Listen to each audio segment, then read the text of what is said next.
Hello, my name's Paul Howarth, CEO and founder of Pansensic. Back here at Pansensic, we believe that emotion analytics is the best way to extract value from your customer and your employee narrative. It's really quite simple. What we're trying to do is reduce the number of detractors or unhappy people and increase the number of promoters, increase the happy people. We believe in 5 years' time, emotion analytics will be as commonplace as sentiment analysis is now, and it will be the go-to tool if you want to improve, innovate, or use for marketing.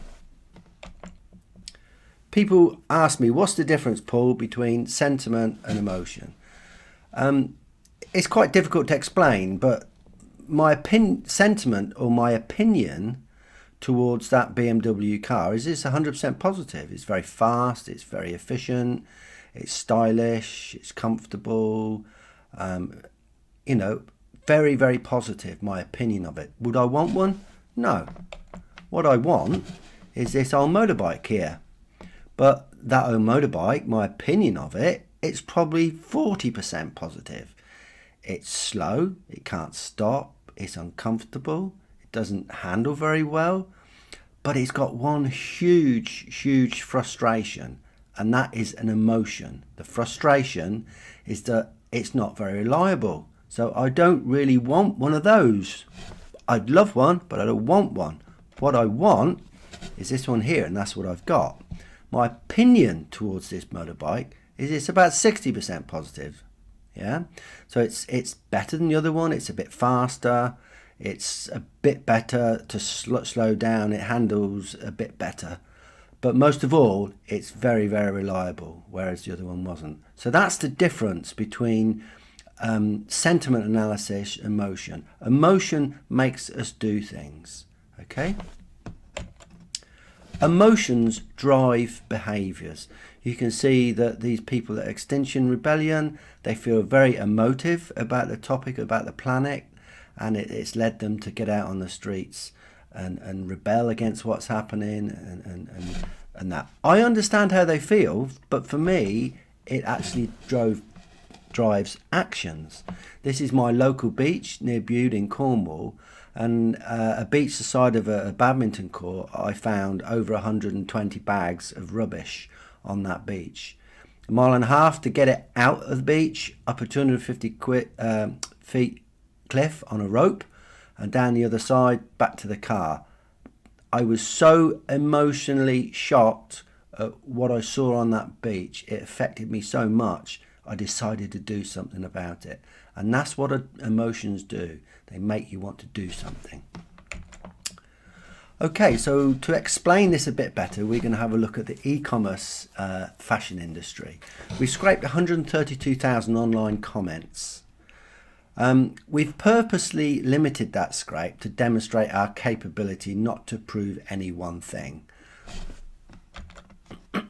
Our approach, again, it's simple. We're going to use M&M Direct as the customer. And what we're going to do is trying to find things that are frustrating their customers. And we're going to try and get rid of that frustration by finding things that delight them in other customers, competitors, and to see if we can improve the ratio of detractors to promoters.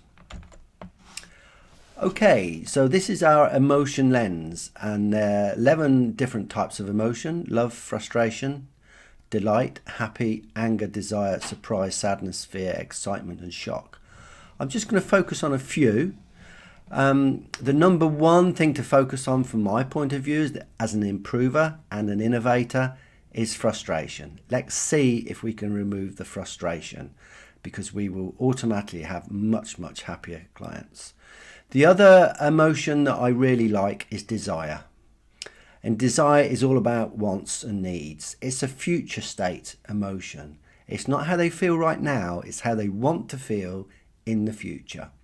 You can see the delight, the third one down, is also a very important emotion. This is really where what we need to do with our customers and our employees. We need to delight them. Okay, so when you click on the Pansensic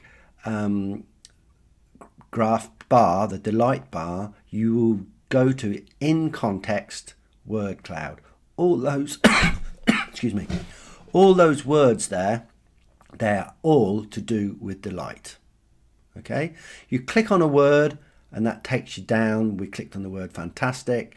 It takes you, drills you down into the comments themselves. So you have direct visibility from a 50,000 foot view of the emotions right down to a 10,000 foot view of the word cloud to a ground level view of what's really happening in your organization. Okay, now frustration is so important. In psychology, it's known as the part of your personal feedback system that raises the awareness that something is simply not as good as it could be. So if we tap into that particular emotion, it's the perfect sensor of a product, a service, an organization, or a culture. So if we compare star rating with our emotion positivity lens, we get a Pearson correlation of 0.9, which is very, very, very good. It's hardly surprising. When we give something a star rating, what we are doing is we are saying to ourselves, how do we feel about this product? So there will be a very, very good correlation. But what this also demonstrates is that the software itself is picking up those emotion positivity words and is accurate itself. So if we take the red zone, this is a score of less than 6 out of 10. This is where your detractors are. And we know from our software and from the emotion analytics that our detractors are very frustrated. Across the board, they are frustrated, they have some anger. And they have also higher levels of desire, because what they really want to be is out of that red zone, certainly in the yellow zone, which is your passives, but ideally they want to be promoters. They buy something because they really want it to work for them. So if we understand what actually makes our promoters, yeah, we can move detractors by getting rid of frustration and by giving them the things that delight them and excite them, which makes them promoters. Okay, so if we look at the emotion positivity for the benchmarking, we can see that M&M Direct are smack bang in the middle. Now M&M Direct, their business model is a little bit different from everybody else. They're doing very well to be in the middle. The red around them under the frustration is those competitors of theirs that are very similar in terms of their frustration levels. But the green area above is those that are doing really, really well, like Shine, Teespring, Farfetch, Boohoo, and so on. And what we're hoping to do is to see if we can learn from those around us, but also learn from those that are doing much better. So we're analysing our competitors' comments. So we're looking in this first instance at the frustration word clouds, and it's the big word in the middle of the word cloud that is the dominant word and gives you a feeling of what's going on. So ASOS, disappointed. Gap, mistakes. M&M Direct is false. Next isn't next at all, it's delayed. And H&M is disappointed. So in that group around us, there's nobody with a similar kind of problem to M&M Direct. But if we look at the other competitors that are doing much better, we can see the word cloud for Boohoo is faulty. So it's a similar kind of word cloud, but the frustration levels are much, much, much less for Boohoo than they are for M&M Direct, where the biggest emotion is frustration.